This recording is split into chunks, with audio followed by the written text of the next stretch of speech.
Bueno, después de dicho esto, ahora os voy a contar una historia de una familia que tuvo un montón de sucesos paranormales en una casa, pero antes de explicaros el caso, imaginaros que tenéis una familia con unos hijos y estáis buscando una casa para pasar el resto de vuestras vidas. Al fin encontráis una casa, después de muchos intentos, una casa que parece una ganga, es súper amplia, bueno, cumple vuestros requisitos al 100%. Y cuando os vais a esa casa a vivir, empiezan a pasar cosas extrañas. Desaparecen cosas, empezáis a escuchar ruidos, hasta que un día estáis durmiendo y a las 3:15 de la madrugada escucháis los gritos de vuestras hijas, os levantáis, vais a la habitación y vuestra hija, una de vuestras hijas, os dice: he encontrado un monstruo que nos estaba mirando mientras dormíamos. Revisáis toda la habitación, no encontráis nada y cuando salís de la habitación veis que hay un ente blanco con una capucha que os está mirando fijamente y está bajando las escaleras. Buah. Pues esto ocurrió de verdad. Esto ocurrió de verdad. ¿Sabes qué es lo que me parece más paranormal de esto? Que ¿Qué? una casa grande sea una ganga. Sí, eso es lo más paranormal de todo. Que una casa grande esté a buen precio. Eso es algo con lo cual se tuvieron que haber fijado antes de comprar esta casa. Sí. Pero antes de explicaros el caso de esta familia, todos los sucesos paranormales, primero os voy a explicar qué es lo que pasó en esta casa antes de que viniese esta familia a vivir, ¿vale? Y es que me voy a ir al 14 de noviembre de 1974. Esta casa está en Amityville, ¿vale? En el 112 de la avenida Ocean. Y en esta casa viven la familia DeFeo, un apellido bastante interesante, ¿no? DeFeo. Me suena italiano esto. No sé, son de allá de América, de Nueva York. Bueno, pero el apellido es muy guay. Sí. Bueno, los DeFeo están compuestos por un padre, una madre y 5 hermanos. En este caso voy a presentar al protagonista, que tiene 23 años y se llama Ronald DeFeo. Este chaval un día a las 3:15 de la madrugada fue al bar de enfrente de su casa y empezó a gritar a pleno pulmón que alguien había asesinado a toda su familia. Lo que hace cualquier persona en un bar. Ya en América es muy común. Joe, que era el representante, bueno, el que estaba ahí al mando de ese bar, decidió acompañarlo a casa para ver qué es lo que había pasado. Cuando llegan a la casa, efectivamente, estaba toda su familia asesinada con un tiro de un rifle en la espalda. Llamaron a la policía y la policía vino y examinó pues, a todos los cuerpos y todo. ¿Qué pasa? La policía dijo, bueno, como los presuntos sospechosos que tenemos de primera son Ronald y Joe, los vamos a llevar a comisaría para hacerles unas preguntas. Cuando llegaron a comisaría había una cosa muy extraña. Toda la familia había muerto menos Ronald. Muy extraño todo, ¿no? Así que deciden hacerle preguntas. Le preguntaron, oye Ronald, ¿qué es lo que has hecho hoy? Bueno, dice, bueno, yo salí de casa a tal hora para adelantar un poco de trabajo y luego cuando volví estaban todos asesinados y luego fui al bar, tal. ¿Qué pasa? Que estas horas que dijo él no coincidían muy bien con las horas a las que presuntamente se había asesinado a la familia. Entonces decidieron dejarlo en comisaría para hacerle más preguntas y tal. Joe lo dejaron ir, no tenía nada que ver, él explicó que había ido, que bueno, no tenía nada que ver Joe, ¿vale? Lo dejaron ir. Días después, la policía se encuentra un rifle en el alcantarillado de al lado de la casa. Este rifle estaba manchado de sangre y los cartuchos coincidían con los disparos que tenía la familia en sus cuerpos. Tras analizar este rifle, se dieron cuenta de que este rifle era de la casa de los DeFeo. O sea, eran propietarios de ese rifle. Entonces, ¿qué pasa? Obviamente, ¿a quién piensas, ¿no?, que va a ser? El hijo. Sí. Pues hubo un juicio. En este juicio, Ronald confesó que había sido él y que lo había hecho porque había unas voces en su cabeza que le estaban obligando a asesinar a toda su familia.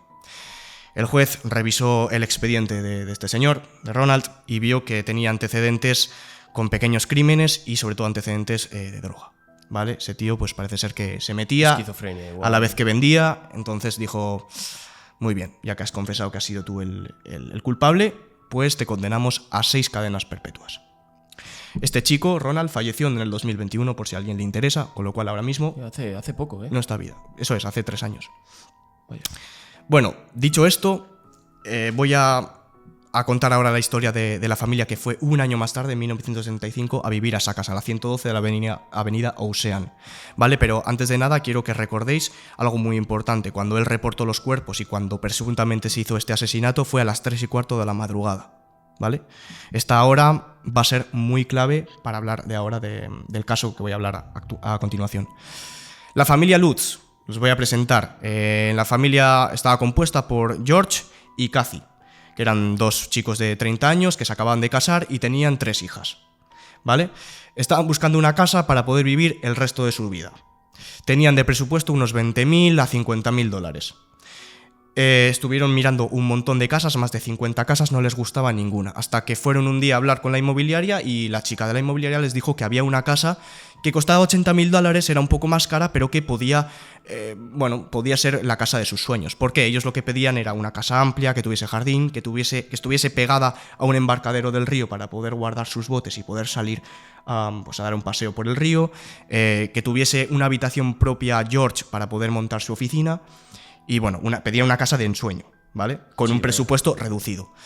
Les llevó a esta casa. Les dijo, os voy a enseñar esta casa, pero tenemos que ir de 3 a 3 y cuarto de la tarde. Solo podemos ver media hora. Un poco extraño, pero bueno, no le dieron muchas vueltas. Fueron a la casa, la vieron, era perfecta.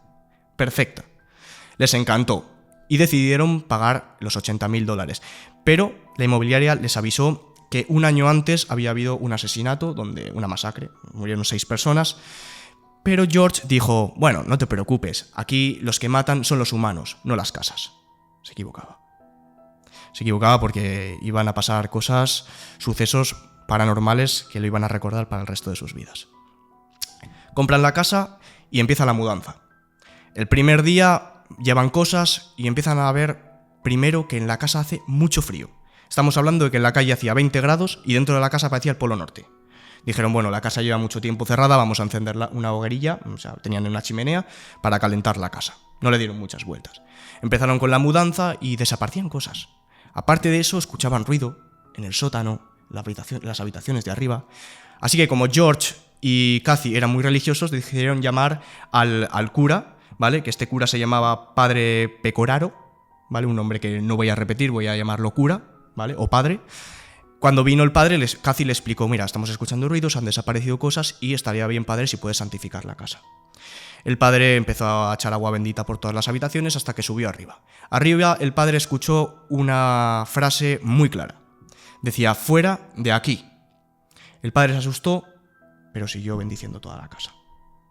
Cuando el padre bajó abajo, Kathy le preguntó, ¿qué tal, padre? Mira, le invito a comer por todos sus esfuerzos y tal. Y el padre, que había entrado con una cara sonriente y había bajado con una cara totalmente inexplicable, dijo, no, hija, no se preocupe que me voy ya. Y se fue. Arriba dormían las hijas. Arriba dormían las hijas, arriba dormían también los padres, arriba estaba la habitación de la bordadora y los baños. Luego explicaré, luego no, realmente lo voy a explicar ahora mismo. Esa misma noche, a las 3 y cuarto de la madrugada, se despierta George, 3 y cuarto de la madrugada, se despierta George por un golpe muy fuerte. Mira todas las habitaciones de la casa, está todo correcto, y mira por la ventana y ve que abajo, en donde guardaban los botes, la puerta estaba abierta y él dice, qué raro, si yo la he cerrado. Baja abajo, cierra la puerta y se mete en la cama, no pasa nada. Al día siguiente, escucha un golpe muy fuerte, por la tarde, en la habitación de la bordadora. Va a la habitación de la bordadora y había muchísimas moscas. Muchísimas moscas, estamos en diciembre, no tiene ningún sentido, es invierno, en invierno no hay moscas, o hay muy pocas, y había un montón. Tampoco le dio muchas vueltas, cogió un periódico, mató a las que pudo y las que no se fueron por la ventana, ¿vale? Esto no termina aquí, porque al día siguiente también escucha un golpe a las 3 y cuarto de la madrugada. Y es que este incidente fue un poco más fuerte. Cuando se levanta George, ve que la puerta de la bordadora está abriéndose y cerrándose sola, rápidamente, pum, pum, pum, pum, pum. Mira para un lado y ve que la puerta principal de la casa estaba abierta. Se asusta, revisa toda la casa, no hay nadie en la casa. Va a la puerta principal y ve que está reventada, pero en plan, se había salido del eje. Alguien la había sacado, alguien le había un golpetazo, estaba abierta de par en par. Al día siguiente llaman a un cerrajero y la arreglan. Dicen que, pues puede haber sido el viento, la puerta es antigua, no tiene mucho sentido, pero es el sentido que ellos le dieron. Más que nada, yo creo que para tranquilizarse a ellos mismos. Esto continúa porque estos han sido los sucesos más pequeños, pero ahora vienen los sucesos más tochos, ¿vale? Porque aquí es cuando ya empezamos a meter algún avistamiento que tuvieron de algún ente maligno. Y es que un día, como siempre, como era de costumbre, hacía mucho frío en esa casa, encendieron la chimenea y en la pared, desde la luz del fuego, se podía ver como un ente estirado, con capucha. Ellos, como no podían controlar el fuego, dijeron, bueno, pues qué curiosidad, o sea, qué casualidad, ¿no? Pues le dieron esa explicación. Pero es que aquí, en un día, días después, a las 3:15 de la madrugada, George se levanta porque sus hijos están llorando y gritando a pleno pulmón. Cuando va a la habitación, les dice, papá, había un monstruo debajo de la cama y luego ha salido y nos estaba mirando. Mira debajo de la cama, mira los armarios, aquí no hay nada, hijos. Los tranquiliza y se vuelven a dormir.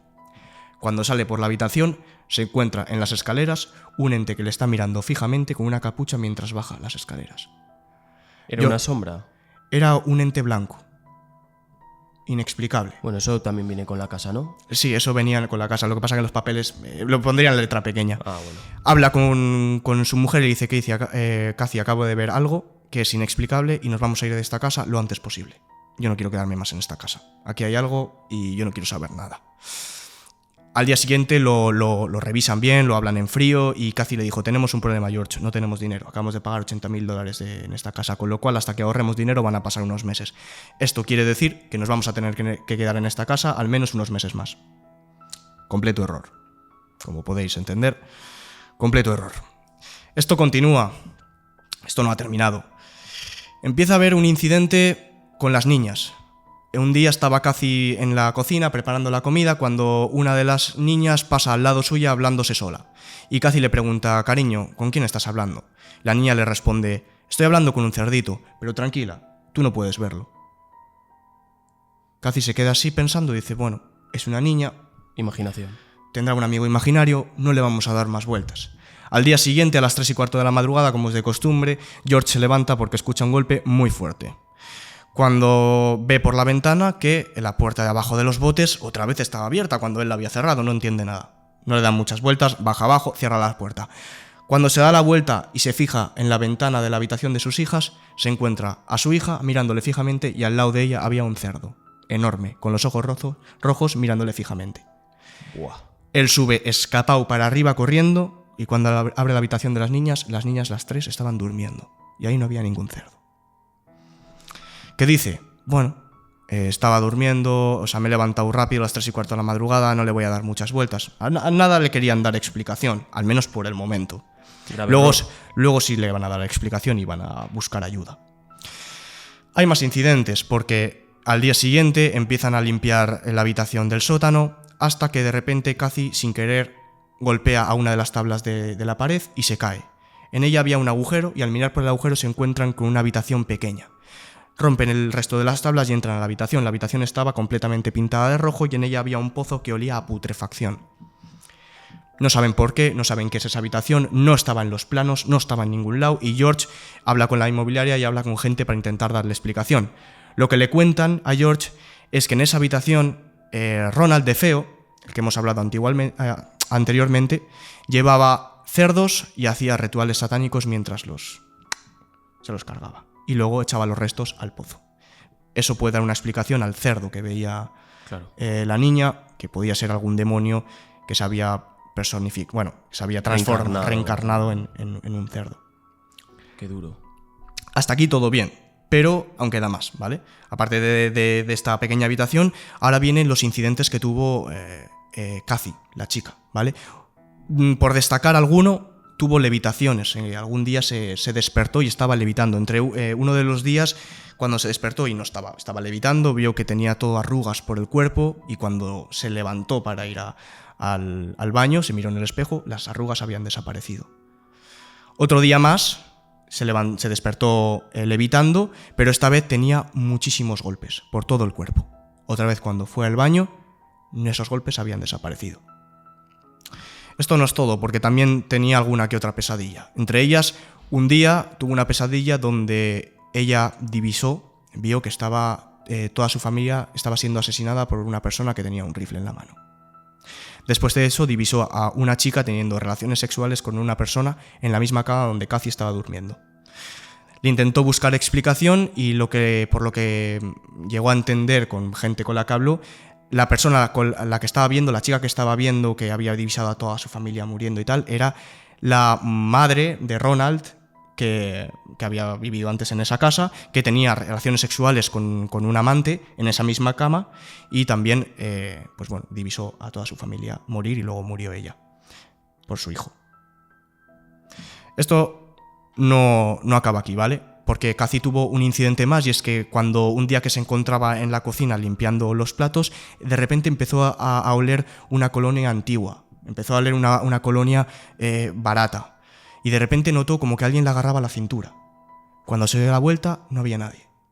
Esto le asustó muchísimo, y es que esto le llegó a pasar más de una vez. Y esto luego le vamos a dar un sentido. Bueno, más que luego, os lo voy a contar ahora. Ellos contactaron, George y Kathy contactaron a una medium, ¿vale? Que era amiga suya, Francis se llamaba. Francine, perdón. Cuando ella vino a la casa, le explicaron todo lo que estaba pasando, y lo primero que fue, entró a la cocina. En la cocina, esta chica, la medium, dijo: bueno, estoy oliendo un olor a colonia barata, una colonia antigua. Y Kathy le dijo, sí, eso lo noté yo hace unos días. Y dice, ¿sabes por qué? Yo te lo voy a explicar. Enfrente tuya tienes a 2 ancianos que te están mirando. Y seguramente estos 2 ancianos sean propietarios de esta casa antiguamente. Bueno, en esa casa ha muerto hasta el apuntador, ¿no? Sí, de hecho, ahora que dices esto te voy a contar más porque bajaron al sótano. En el sótano la medium estaba súper mal, sentía una energía negativa enorme, y es que les dijo a la familia Lutz que seguramente debajo de esta casa había un cementerio y que ahí ha muerto mucha gente. Y esto no es todo, porque subieron arriba, a la habitación de la bordadora y a la habitación de los niños. Y justo en el pasillo, antes de entrar a las habitaciones, la medium dijo, chicos, yo aquí no voy a entrar. Estoy sintiendo algo y creo que si entro aquí dentro, seguramente no salga de aquí con vida. Así que bajaron abajo y la chica les dijo, mira, ¿sabéis qué? Me voy a ir ya. No quiero estar más en esta casa y os recomiendo que salgáis de esta casa lo antes posible, porque aquí hay algo inexplicable y seguramente os va a repercutir a la larga. Y esto no acaba aquí, porque días después de eso llegó el hermano mayor de Kathy, que se llamaba Jimmy, a pasar una noche antes de irse a la luna de miel, a pasar una noche en casa de los Lutz. Pobre Jimmy. Pobre Jimmy, porque esa noche fue una de las peores noches de su vida. A las 3:15 de la madrugada, George se despertó porque escuchó el grito de la mujer de Jimmy. Cuando llegó a la habitación, estaban los dos asustadísimos y le preguntó George, ¿qué pasa? Y dice la mujer, es que he visto a un niño que me estaba mirando fijamente ahí sentado en la silla que tenía enfrente de la cama. Y cuando George tocó la silla, el respaldo y todo, esa silla estaba caliente. Alguien había estado durante bastante rato sentado en esa silla.